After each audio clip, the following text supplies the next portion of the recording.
O destino dos deuses será decidido. A última e decisiva batalha começou. O sonho dos homens, o passar do tempo e a vontade herdada não podem ser interrompidos. Começa o início do fim, o Ragnarok. One Piece 1142 está entre nós e esse capítulo foi, olha, finese. Mais camadas de mistério se entrelaçam à história de Elbaf e tem muito detalhe massa, tem muita teoria bacana e... se você quiser saber tudo sobre One Piece 1142, fica ligado até o final do vídeo que você não vai se arrepender. Nesse vídeo vamos falar sobre os possíveis poderes do Loki, os possíveis poderes da arma do Loki, os possíveis poderes dos novos Cavaleiros Sagrados, quais são os indícios ali que indicam que realmente começou o Ragnarok e por que a Gunko tem medo de Nika. Tudo isso e muito mais em One Piece 1142, e se você gosta de conteúdo de anime, mangá e de One Piece, se inscreve no canal pra dar aquela moral. E muitíssimo obrigado a quem se inscreveu. 8 inscritos! Semana passada eu falei 6, já estamos em 8. Muito obrigado a 8 inscritos. Você pode ser o 9º. Muito obrigado quem inscreveu e muito obrigado quem vai se inscrever. E agora sim, bora pro vídeo. Começando pela história de capa, podemos ver que a protagonista da história de capa voltou, né? Yamato volta a se apresentar numa belíssima capa, no maior estilo, derrotando o Who's Who com um belíssimo trovão de 8 trigramas, o mesmo golpe do seu pai, o Haimei Hakei. Como eu já vinha repetindo nos últimos vídeos, né, tava na cara que Yamato ia solar o Who's Who numa lapada só, e que bom que foi rápido, num capítulo só, tipo, não teve aquela capa, tipo, Yamato viu o Who's Who, não. Chegou e já solou. Salvou a Uchi e o Peijuan, salvou as meninas que foram sequestradas e salvou a espada que tinha sido roubada. E já pra começar o capítulo com curiosidade, pra quem não sabe, a cada volume de One Piece que sai, volume não capítulo, volume é o compilado de capítulos que vende aqui, por exemplo, na Panini, que nem tem ali atrás. Eiichiro Oda nos presenteia com uma sessão de perguntas e respostas, onde os fãs enviam cartas pra Shueisha lá no Japão. Algumas perguntas são selecionadas e ele responde nessa sessão de perguntas e respostas. É meio difícil encontrar aqui no Brasil, antigamente na OPEX a gente tinha muito fácil, mas volta e meia sai um volumezinho e a gente consegue ter acesso aqui em inglês ou então alguém traduz para o português. Em um desses SBS, o Oda nos apresentou ao Hanafuda, que é o ex-Chichibukai que o Ace derrota. Há muitos capítulos atrás a gente tem a menção de que o Ace derrota um Chichibukai. Esse Chichibukai, quando ele foi derrotado, ele perdeu seu posto e entrou no seu lugar o Bartolomeu Kuma, que foi o que a gente descobriu recentemente no flashback do Kuma há cerca de 1 ano. Mas o que chamou a atenção do Hanafuda não foi a sua relação com Ortigas de Ace, mas sim o seu design e a sua alcunha de o Rei dos Lagartos. Rei dos Lagartos, que pra quem não sabe, no nosso mundo é o Tiranossauro Rex. Sim, em latim, Tiranossauro Rex significa literalmente o Rei dos Lagartos Tiranos. Pra completar a informação, Oda fala que o Hanafuda tem um passatempo de colecionar zoans míticas. Só pelo seu design, nome e hobby, já dava pra saber que ele era um pirata das feras, ele era um subordinado de Kaido. Mas Oda não tinha confirmado ainda. E mais um indício disso é o seu nome, Hanafuda. E pra quem não sabe, os piratas das feras têm a temática de jogos. É só a gente ver o Big Three, né? O Jack, o Queen e o King são as cartas do baralho. Hanafuda, pra quem não sabe, é um baralho de cartas no Japão. Mas enfim, recentemente foi lançado do volume 111, onde nos é revelado a cor oficial dos cabelos de Loki, né? Que a gente viu que é rosinha pela capa colorida. Nessa nova sessão de perguntas e respostas, o SBS, um autor pergunta ao Oda se o Hanafuda tem alguma relação ali com a Uchi e o Peijuan, né? Esses personagens que a gente tá vendo agora na história de capa da Yamato. E sim, ele é o pai da Uchi e do Peijuan. Então Oda responde para o leitor: sim, o Rei dos Lagartos, embora em um passado tenha lutado contra o Rei das Feras, acabou se tornando um subordinado do Kaido e que lutou muito para tornar o seu capitão o Rei dos Piratas. Infelizmente, após a sua derrota para o Ace, o Hanafuda foi morto por piratas ali que não gostavam dele. Então bem legal aí essa sessão de perguntas e respostas, né? Eu sempre fico ligado a cada novo volume, porque sempre tem informação legal. É um jeito muito bacana de nós, leitores e fãs, descobrirmos, né, informações canônicas oficiais do autor, mas que fora do mangá, né? Então, se você curte aí, se você não sabia, deixa o likezinho aí pra dar aquela moral. Mas se você curte o SBS ou se você não conhecia e quer saber mais, comenta aqui embaixo que, quem sabe eu não trago um videozinho mais sobre o SBS agora do volume 111, dos próximos volumes também, né? Eu acho muito da hora, o Oda já revelou muita coisa nesse SBS. E tá aí o Hanafuda, né? Que é um baita personagem e que provavelmente tinha a fruta zoan mitológica lendária do nosso Tiranossauro Rex, que a gente não viu nos Piratas das Feras, mas ela aparentemente existe e, se infelizmente ele foi de arrasta, ela tá por aí em algum lugar. Começando com o capítulo, vamos diretamente para escola da Morsa, onde a gente vê uma serpente gigantesca. E uma das criancinhas grita ali, é a Jormungandr. Meus amigos, a serpente gigante lendária da mitologia nórdica dá as caras, finalmente, no país de Elbaf. Jormungandr, pra quem não sabe, é a serpente do mundo, é uma serpente gigante. Na mitologia, ela é filha de Loki, foi banida por Odin a ficar em Midgard, no oceano. Midgard, pra quem não sabe, é o nosso planeta Terra. Além de filho de Loki, também é filho de Angrboda, sua mãe gigante, e irmão de Fenrir, o lobo gigante lendário, que quem tá ligado aí nas teorias de One Piece sabe do que eu tô falando, ele apareceu aí no capítulo também. Assim como ela é chamada aqui no capítulo, ela é a serpente do fim do mundo. É uma serpente que cresceu tanto que acabou mordendo seu próprio rabo. E quando ela solta o seu rabo, é um dos indícios de que começou o Ragnarok. Que eu vou falar muito mais nesse capítulo, inclusive, hein? Fica até o final que eu vou apontar todos os indíciozinhos do Ragnarok que começou no mundo de One Piece. Seu destino é lutar contra Thor no Ragnarok e ambos morrem em batalha. Mas, no mundo de One Piece, ela nunca tinha sido citada de fato em nome, né? Agora a gente tem ela canonizada, por assim dizer. Pelo menos no imaginário das criancinhas de Elbaf, ela existe. A gente conhece outras serpentes gigantes aí no mundo de One Piece, né? Lá em Skypiea, apareceu mais recentemente também no começo do arco de Elbaf, agora com a serpente de estimação do Road. Mas um dos detalhes mais importantes aqui é a menção de Dory e Brog no longínquo capítulo 129, onde eles falam que nem o seu golpe combinado mais poderoso seria capaz de cortar a serpente encharcada de sangue. Que a gente sabe que muito provavelmente é a Redline. Também temos no primeiro mundo a menção da serpente do inferno. Muito se teorizava ser a Jormungandr, né? De fato, a Redline. Mas temos aqui também nos mitos de Elbaf. Quem sabe elas não são a mesma coisa? Eu acho que sim, hein? Inclusive, tem uma teoria quentíssima que eu pensei que eu vou deixar mais pra frente no capítulo quando eu explicar mais sobre o Ragnarok. Enquanto os professores pedem para as crianças correrem pra dentro da escola e fugirem da serpente, temos então a parte de dentro da escola onde nos é revelado alguns novos personagens. Em 3 quadrinhos temos apresentados Blade, o professor de matemática, o diretor Kiba, que é o diretor da escola da Morsa, que obviamente tem os dentões ali de uma morsa, e reapresentada a Andy, que é a bibliotecária da Biblioteca da Coruja, mas também é a professora de línguas. Um equivalente ali a uma professora de português para nós aqui do Brasil. Do lado de fora, uma das criancinhas ali grita que a serpente vai engolir o Aegir.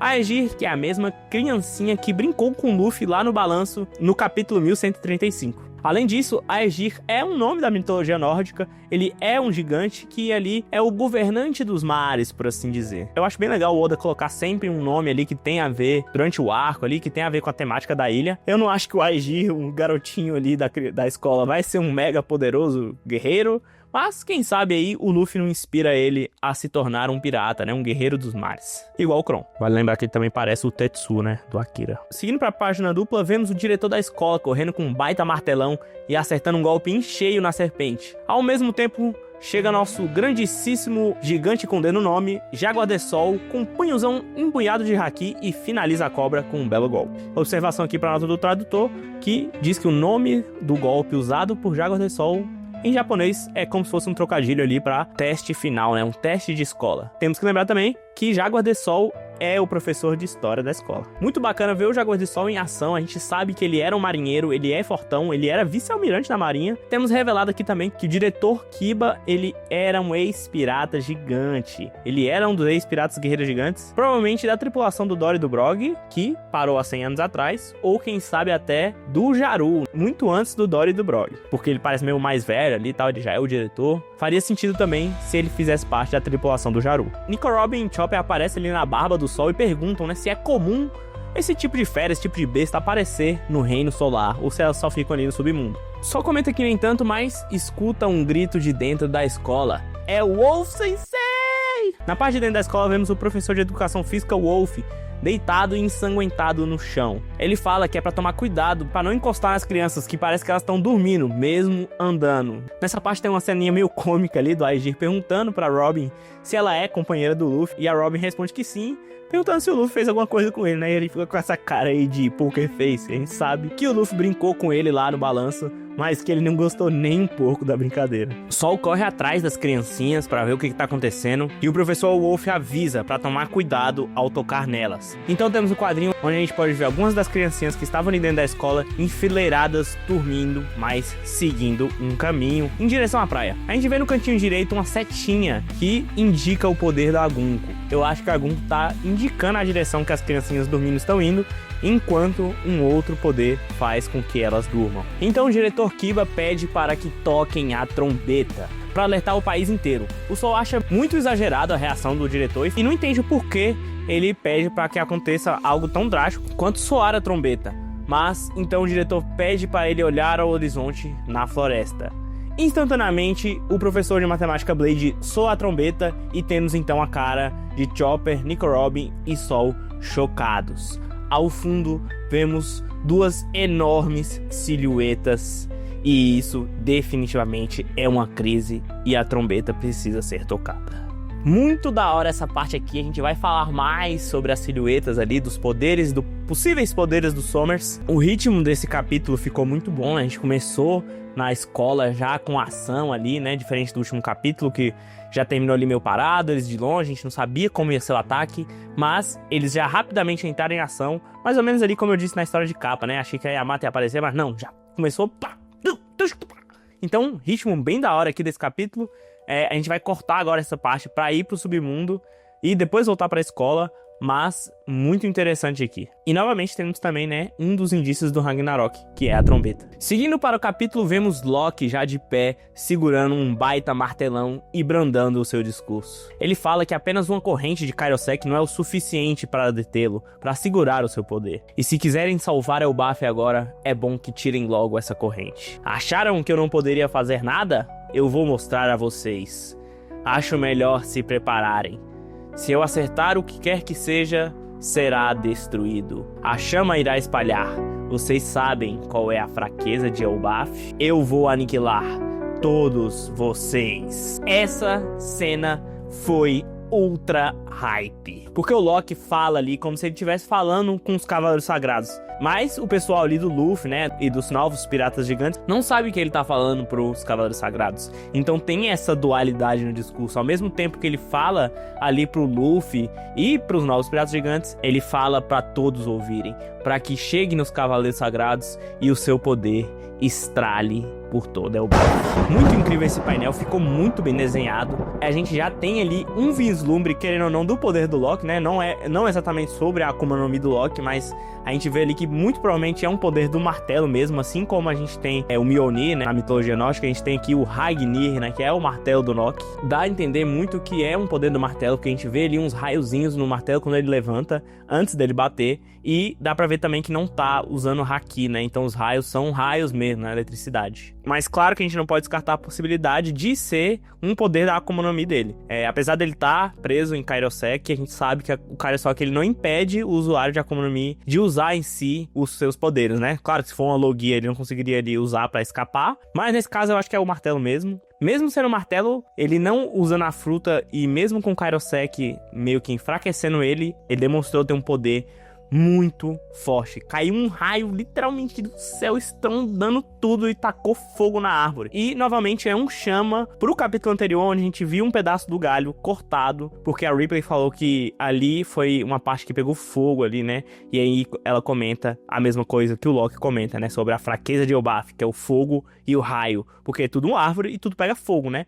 Então o Loki literalmente é uma bomba destruidora de Elbaf, com aquele martelo, sem contar sua Akuma no Mi. E pra mim, eu senti nesse capítulo que ele realmente tem um poder de fogo mesmo. Eu acho que ele pode ter uma fruta Zoan mitológica lendária lá do Surtur, né, que é o gigante de fogo, ou então algo relacionado ao fogo, né. É meio difícil ser algo relacionado ao fogo, porque a gente sabe que tem a Akuma no Mi já do Ace, né, que é do sábado, que é a Akuma da Mera Mera no Mi. A gente sabe que tem a do Sakazuki, que é a da lava, então é meio difícil encaixar mais uma coisa que seja de fogo. Então, ter a fruta do gigante de fogo talvez faça sentido para dar esse poder de fogo para ele, né? Na mitologia nórdica também a gente tem que lembrar que o Loki é um deus do fogo, não só das trapaças e das mentiras, que nem meio que parece que o Loki é, né? Ele fez trapaças e mentiras ali para se soltar, mas dá para ver que ele quer salvar o país de Elbaf, né? Ele fala: é melhor vocês soltarem essa corrente se quiserem salvar o país de Elbaf. Então é a intenção dele. O Loki com certeza é aquele tipo de personagem que foi mal compreendido, que sacanearam ele a vida inteira. Eu tenho uma teoriazinha aqui na minha cabeça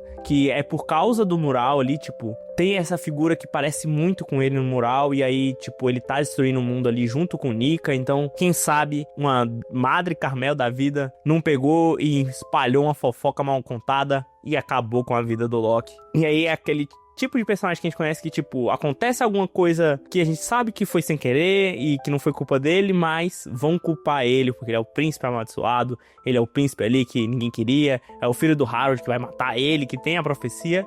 Enfim, algo desse tipo. Mas muito hype o martelo. A gente sabe que tem um chama do Usopp com o martelo. Vamos ver aí qual vai ser esse desenrolar dessa história. Eu hypei demais o Loki nesse episódio. Gostei muito, já tava curtindo o personagem. Ele tem um design incrível, mas nesse episódio ele botou pra quebrar um pouquinho assim e já foi o suficiente pra hypar geral. Nuvens cobrem o céu e um raio enorme cai, iluminando todos em volta de Loki. Luffy, Zoro, Hyruddin e os piratas ficam surpresos com o tamanho poder, enquanto temos uma pequena ceninha lá do banquete, onde vemos alguém avisar o Jaru sobre um raio que caiu e que a trombeta foi tocada. Aqui eu senti um climinha de que eles escutaram a trombeta e o raio e pensaram, será que tocaram a trombeta por causa do Loki? Com certeza eles devem conhecer o poder do martelo ali, do raio, do Loki, e escutaram a trombeta. Então pode ser que um time ali, uma coincidência do mundo de One Piece faça com que os guerreiros gigantes vão em direção ao Loki e não em direção à escola. A não ser que eles já saibam que a trombeta foi tocada na escola. Mas ficou meio confuso essa parte ali. A gente sabe que tem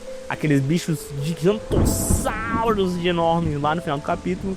Mas eu fiquei com essa sensaçãozinha de que tocaram a trombeta e vai gerar pro Loki, e aí ninguém vai acreditar no Loki, só o Luffy, e no caso a tripulação, né, porque a tripulação segue o que o Luffy faz. O Loki vai acabar comentando que um ruivo foi lá e bateu nele, né, por isso que ele tá todo ferrado, todo lascado, e por isso que ele quer salvar o país, só que ninguém vai acreditar, porque é o príncipe Loki, né, ele é o mau caráter da cidade. Exatamente como aconteceu com o Usopp no começo lá na Vila Syrup, no comecinho do One Piece, onde ele todo dia falava lá dos piratas e quando veio os piratas de verdade ninguém acreditou nele. Algo muito parecido, tipo, caraca, foi o Ruivo, mas todo mundo vai pensar, pô, o Ruivo é gente fina pra caramba, mas o Luffy vai lembrar que no castelo falaram que tinha um Ruivo e o Luffy já desconfiou e falou, não tem como ser o Shanks, tem outro Ruivo na parada aí. Muito da hora, eu acho que é isso que vai acontecer, tem muito cara de que é isso que vai acontecer. Eu hypo demais se acabar que os chapéus de palha ajudam o Loki ali e se tornam inimigos de Elbaf pra fazer o que é certo. Tá com cara de que vai acontecer.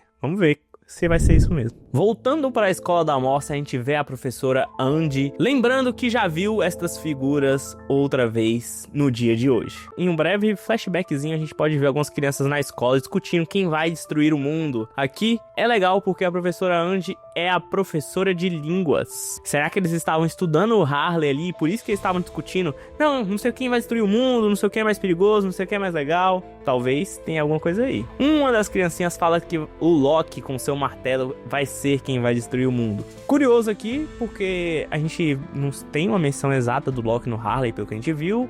No mural parece muito ele, mas ele não parece estar segurando um martelo, parece mais uma lança. Então pode ser que desde as criancinhas, né, até ali os mais novinhos, até os mais velhos, já conhecem o Loki numa forma ruim, né? Trazendo novamente essa questão do Loki ser esse cara que tá sendo atingido desde sempre e por isso que ele se tornou esse personagem carrancudo, meio anti-herói. Outra criancinha ali fala que na verdade quem vai destruir o mundo vai ser o Nika, novamente trazendo o texto Harley à tona. Então eles começam a discutir ali quem é mais assustador. É o Fenrir? É um fantasma? É o Draugr? É uma tempestade? É o Nidhogg? É Jormungandr? É a minha mãe! Muito gosto de criancinha que fala minha mãe. A Irva, que é uma dessas criancinhas aí, falou que não tá curtindo muito o papo e que vai acabar tendo pesadelos de noite, né? Vai tá ficando muito com medo desse papo que já pediu a professora Anja aí, ó.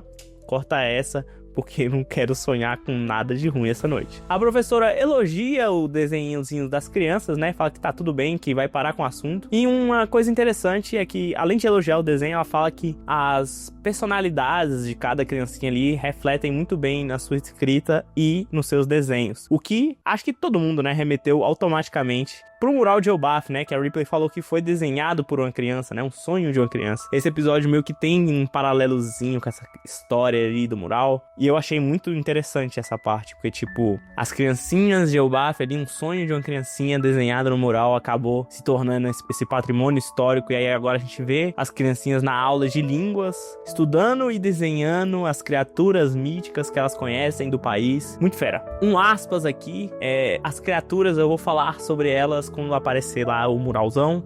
Eu escrevi o que é cada uma delasinhas pra ficar bem explicadinho, junto com a explicação do Ragnarok. Voltando para o tempo normal, a professora Angie comenta que já tinha visto, né, os desenhos antes e que elas são a representação do medo das crianças, né? Que elas tinham ali desenhado e a Yrva já tinha cantado a pedra que ela teria medo. Inclusive é ela que tá ali liderando as criancinhas dormindo, se você reparar no painel onde a gente vê a setinha lá da Gun. Então, uau!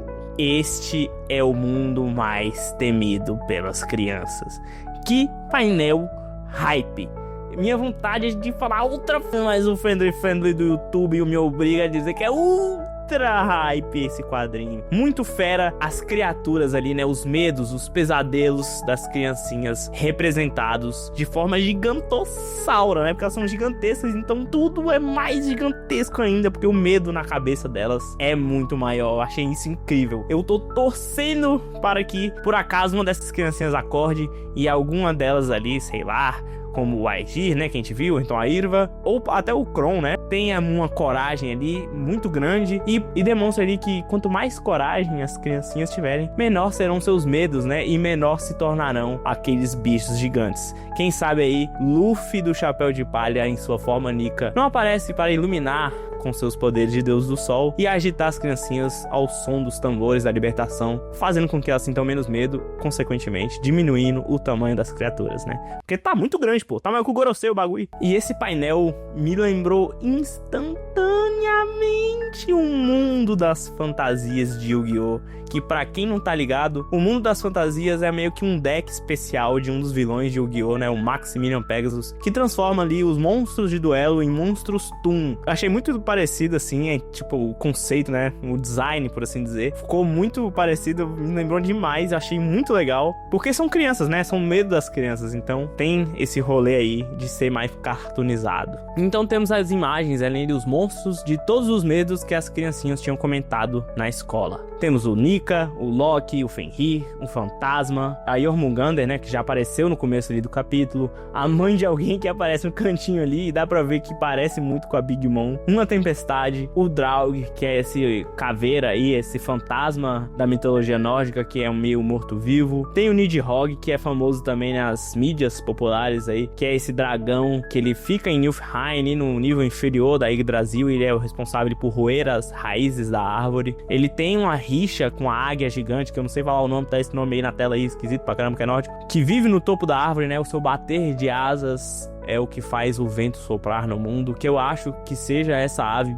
esquisitona aí, imaginada pela criancinha. Dá pra ver esse urso também, que eu não achei nada relacionado à mitologia nórdica. E dá pra ver essa lula barra polvo, que quem sabe não é um Kraken, né? A gente não tem o nome dele lá no flashback, mas dá pra ver ele ali também entre os personagens. Tem esse guerreiro no meio aí que a princípio eu pensei que fosse o Loki, né? Já que o Loki foi uma das coisas que as criancinhas sentiram medo. Mas pode ser que seja esse outro fantasma aí que com um chapeuzinho que parece um pouco o Loki também. Vale lembrar que as criancinhas não curtem guerra, né? Não curtem batalhas. Então a gente vê quando o Luffy aparece ali, meio que no hype, pra ver as criancinhas guerreiras, elas ficam meio chocadas, meio com medo. Então ter medo de guerreiros também pode ser um dos medos deles e justificar esse guerreiro aí no meio. No finalzinho ali da página dupla final do capítulo, a gente tem um diálogo dos Cavaleiros Sagrados com o Kirian, né, sendo elogiado pelo seu bom trabalho. Dá pra ver que ele tá do lado de um pequeno dragãozinho ali, de chifre único, como se fosse um unicórnio que tá dormindo, que deve ser o poder dele e que indica que o poder que fez as criancinhas dormirem é o poder dele, né? A gente tem lá no quadrinho as criancinhas dormindo, elas desmaiam de novo lá na escola e caem no sono, né? Então esse provavelmente é o poder dele, né? De fazer alguém dormir de alguma forma. Ele seleciona um alvo, né? No caso, ele selecionou as criancinhas para que elas fossem dormir. A gente vê a setinha ali, indica o caminho, que provavelmente é o poder da Gunko. E aí ele comenta que o limite é só até as criancinhas chegarem no navio, que é o plano deles, né? De sequestrar as criancinhas. Deve ter algum navio em algum lugar ali. Não sei como é que eles vão tirar essas criancinhas de cima dessa árvore gigantesca. Mas elas estão em direção à praia. Quem sabe não tem um navio ali, como os navios de Elbaf, né? Que usam a tecnologia das nuvens pra voar por aí. O Sommers dá uma gargalhada e comenta algo sobre o amor, enquanto pergunta pra Gunko qual é o seu medo. E antes dela responder, fica aqui uma reflexãozinha minha. O Sommers falar sobre o amor e sobre medo aqui pra Gunko, pra mim indica que o poder dele é o poder que fez manifestar aí os medos das crianças, né? Então eu não acho que seja um poder do Kirian só esse tudo, né? Eu acho que o Killian tem esse poder de sonhos e tudo mais, mas eu acho que seria meio quebrado ele também ter o poder do pesadelo, por assim dizer, né? Eu acho que esse poder não é um poder do pesadelo, e sim um poder do medo. Não acho que as criancinhas precisam estar dormindo para que os medos delas se apareçam na vida real, né? Tanto que eu tive essa sacada de que, quem sabe, umas das criancinhas não acordam, ou alguém acorda elas, e o medo delas diminui porque o Luffy chegou, ou então porque algum guerreiro chegou, e aí isso faz com que os monstros diminuam de tamanho, porque elas vão sentir menos medo. Eu acho que esse poder do medo, de materializar o medo das pessoas, é do Sommers. E quando ele fala sobre o amor, quem me veio à mente foi ele, o brabíssimo Scopper Gaban. O homem apareceu em Elbaf, titubeou ali com o Luffy e meteu o pé. Será que ele vai sumir mesmo até o final do arco? Eu acho que essa pode ser uma das oportunidades que a gente vai ter de ver ele em ação. Seria muito incrível ter um Sommers versus Gaban, apesar de que, na minha opinião, o Gaban dela, pô, bombadão, mas ele tá aposentado, né? O Sommers tá nativo ainda, então quem sabe não é um matchup equilibrado. Faria sentido, né? Já que o Kron é uma das crianças que está ali na escola, né? Que fica ali estudando. Então, nada melhor do que seu pai ir pra escolinha pra resolver esse BO aí que tá tendo. E a Gunko, né, tem esse medo de Nika. Isso foi algo bem interessante também. Eu acho que a Gunko vai ser uma daquelas personagens que a gente vai descobrir o passado muito em breve. Parece muito esse tipo de personagem que o Oda faz a gente desgostar, né? A gente viu ela ali batendo no Loki enquanto ele tava preso, fazendo essas sacanagens com as criancinhas, né? Fechado com os nobres mundiais ali, só coisa que a gente não gosta. Pra meio que, assim como o Loki, né, revelar um passado traumático, algo que fez ela se tornar desse jeito. Ela ter medo de Nika, quem sabe, não é uma história que os Tenryubits contam ali pras criancinhas terem medo de Nika. E a gente não sabe qual é a relação dela ainda direito com os Cavaleiros Sagrados, né? A gente viu que na apresentação dela não tem lá o título de Saint, né, de nobre mundial de São, então ela só é Gunko, a gente não sabe o sobrenome. Então existe essa possibilidade ainda delas ter um passado diferente. Quem sabe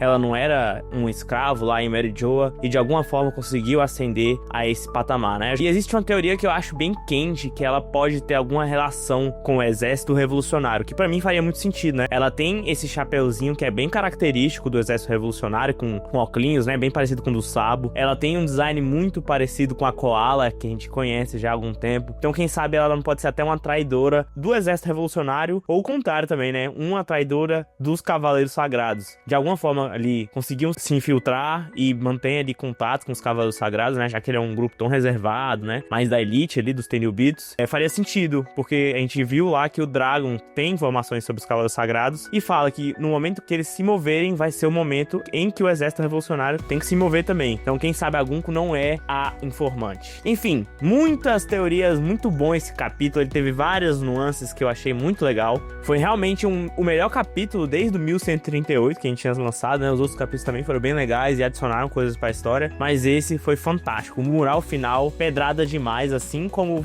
o pedrada demais, o mural do 1138. E agora eu vou reservar um espacinho pra algumas teorias sobre o Ragnarok no mundo de One Piece que eu pensei aqui e formulei, né? Primeiro a gente vai fazer uma breve introdução sobre o que é o Ragnarok, alguns conceitos, e ver os pontos que ligam com a série de One Piece, né? Pra quem não sabe, o Ragnarok na mitologia nórdica significa o destino dos deuses, né? Que é a frase com que eu comecei esse vídeo. E é meio que a batalha final que vai culminar no fim do mundo, a mitologia nórdica, e ao mesmo tempo no renascimento do mundo. Que é muito pauta do que tá acontecendo em One Piece agora. A gente viu os 3 mundos lá do Harley e é exatamente o que acontece. O mundo acaba 2 vezes, tá predestinado pra acabar mais uma vez, mas a gente sabe que ele acaba pra vir uma coisa nova, né? Pra ele renascer num novo amanhecer de uma nova era. Então vamos lá pro Ragnarok do nosso mundo, pra gente entender melhor. Então vamos lá, os indícios do Ragnarok, que se encaixam com os conceitos do mundo de One Piece. Primeiro, a libertação de Loki. Já começando pelo capítulo anterior, no 1141, o Zoro destranca o Loki, fazendo ele ser libertado, ficando apenas com a corrente, o mantendo meio fraco. A mitologia nórdica, pelo que eu pesquisei, ela é meio separada em contos, em poemas que foram escritos e compilados por algumas pessoas ao longo da história, principalmente no século XIII. Em um desses poemas, a gente tem a libertação de Loki como um dos pontos do Ragnarok. Loki é um deus da mitologia nórdica que era muito travesso e muitas vezes causava muitas confusões, mas no fim das contas, as confusões sempre acabavam com um fim bom, mesmo que ele não quisesse. Em certo momento, o Loki acabou desafiando alguns anões ali e rolou umas tretas, e o ponto importante é que ele foi preso. Durante esse período que ele foi preso, colocaram uma cobra venenosa em cima dele que ficava pingando veneno o tempo inteiro. Uma de suas esposas coletava o veneno para que não caísse sobre ele e despejava fora sempre que enchia o recipiente onde se enchia o veneno. Nesses momentos que ela ia trocar, o veneno caía sobre Loki e ele gritava de dor tão alto que dizem que esta é a origem dos terremotos. Nessa parte, se encaixa mais ou menos com o que aconteceu com o Loki do mundo de One Piece. A gente sabe que ele é o príncipe amaldiçoado. Não temos certeza ainda se ele é um cara gente boa, do bem, ao que tudo indica sim, por todas as interações que ele teve com o Luffy até agora, mas o ponto é, na visão do povo de Elbaf, ele é uma pessoa má, ele é o príncipe amaldiçoado e aquele que trará o fim do mundo. Prenderam ele e a gente sempre vê o Loki dando vários e vários gritos, tanto que é assim que o Luffy encontra ele pela primeira vez. Enfim, um pouco antes do Ragnarok começar, Loki se solta e ele é um dos responsáveis ali por entrar na batalha entre os deuses e os Jotun, né, os gigantes na mitologia nórdica. Que é exatamente o que aconteceu. O Zoro soltou o Loki e agora o Ragnarok meio que começou. Logo no início do capítulo também temos a Jormungandr, né? Como eu falei, ela é a serpente do mundo, eu já fiz essa explicaçãozinha mais cedo. E um dos indícios de que começa o Ragnarok é quando ela solta sua cauda, né? Ela é uma cobra tão grande que deu a volta no planeta e mordeu a sua própria cauda. Quando ela solta, é um dos sinais do que o Ragnarok vai começar. Porque nos poemas e na mitologia nórdica existe também certo tom de previsão através de videntes. E Jormungandr está destinada a lutar contra Thor no fim do mundo, em uma batalha em que ambos vão acabar morrendo. Aqui um ponto que eu achei interessante, que eu acho que dá pra encaixar no mundo de One Piece e também com o Príncipe Loki, é que a gente não tem ainda uma figura para o Thor em One Piece. A gente vê que o Loki usa um martelo que pode representar o Mjolnir, e o Mjolnir é a arma de Thor, mas quem sabe o Oda não usou de sua expertise em criar histórias pra meio que fazer uma fusão dos personagens, né? E meio que tirando de lado o Thor e pegando alguns conceitos e inserindo também dentro do Loki. Ou seja, pode significar que o Loki seja o Thor no mundo de One Piece também, fazendo com que ele esteja destinado a lutar contra Jormungandr. Mais cedo no capítulo eu falei que a gente não tinha ainda a menção exata de Jormungandr na história, mas muito se teorizava, principalmente agora no país de Elbaf, que a Red Line seria esse bicho aí, esse ser mitológico. E o que me vem à mente é,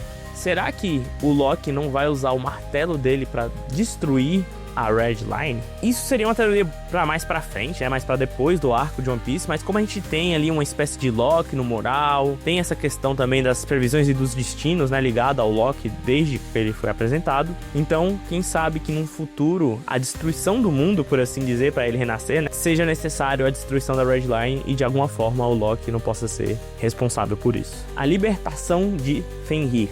Fenrir é um lobo gigante que é filho de Loki na mitologia nórdica e que apareceu agora através do Toon Force aí, do poder dos pesadelos de algum dos Cavaleiros Sagrados, que eu acho que seja o Somers, né? Ele foi um dos desenhos, um dos medos das criancinhas, e se ele existe como medo da criancinha, né? Ele existe pelo menos como um mito dentro do mundo de One Piece, que foi materializado agora em forma de pesadelo ali, em forma de medo nesse capítulo. A trombeta foi soada. Na mitologia nórdica existe a trombeta, que no caso é a Gjallarhorn, que é uma trombeta que fica com Deus Heimdall, aquele que guarda a Bifrost. A Bifrost é um caminho que existe entre Midgard, que é o planeta Terra, por assim dizer, e Asgard, que é a terra dos deuses, que é uma ponte arco-íris, ficou bem famosa aí, principalmente com os filmes da Marvel. A gente tem meio que essa ponte de arco-íris aí no One Piece também, que eles fizeram com a Pedra do Sol assim que chegaram no arco. A gente não tem o Heimdall ainda, mas a trombeta foi tocada. E o Heimdall tocar a trombeta é um dos sinais do Ragnarok. Ele toca a trombeta para avisar ao povo de Asgard que os Jotun, né, e o Ragnarok estão chegando ali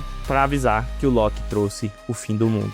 Então é mais ou menos isso que eu quis trazer aqui dessas ligações entre mitologia nórdica, a mitologia de One Piece e o que pode acontecer mais pra frente nos próximos capítulos. Tem muita coisa ainda interpretativa, o Oda é mestre em pegar várias partezinhas de mitologias, de contos, de lendas e misturar com One Piece pra formar uma coisa só e única. A gente tem Nika nessa história toda que não faz parte da mitologia nórdica, é a mitologia própria do mundo de One Piece e que a gente não sabe muito sobre ainda. A gente tá descobrindo agora com Harley e com Mural, e Nika e Loki são são figuras muito proeminentes para esse fim do mundo, né? Principalmente agora que a gente teve o Harley, que a gente sabe que o mundo meio que vai acabar de novo, de alguma forma, para trazer o novo amanhecer. Essas coisas, elas todas meio que se encaixam. E o final do capítulo anterior, junto com esse capítulo, deixou claro que é o início do Ragnarok. É o Loki se soltando, apareceu o Jormungandr, o Fenrir, tocaram a trombeta, começou o Ragnarok definitivamente no mundo de One Piece.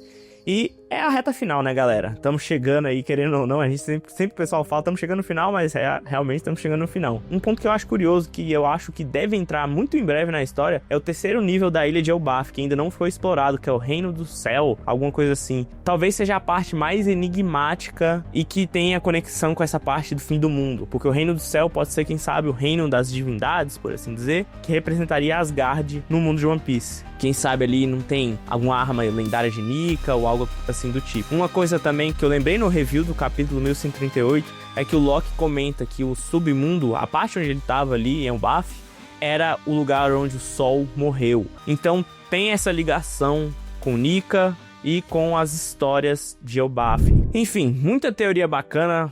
Gunko é Loki, é Luffy. Eu acho que o próximo capítulo vamos continuar direitinho da onde a gente parou. A gente vai ter essa pausa de 2 semanas aí. Mas quem sabe o Oda não dá uma subvertida e mostra outro ponto, né? Mostra lá o Barba Negra e o Exército Revolucionário lá no cerco na Marijoa ou algo assim do tipo. Muito legal esse capítulo, estou ansioso para os próximos. Mas de toda forma, se você gosta desse tipo de conteúdo, se inscreve no canal para dar aquela moral. Novamente agradecer aos grandíssimos 8 inscritos que se inscreveram até agora. Você pode ser o 9º, rumo aos 10. Deixa o likezinho se você gostou, se você assistiu até aqui. Um abraço, falou!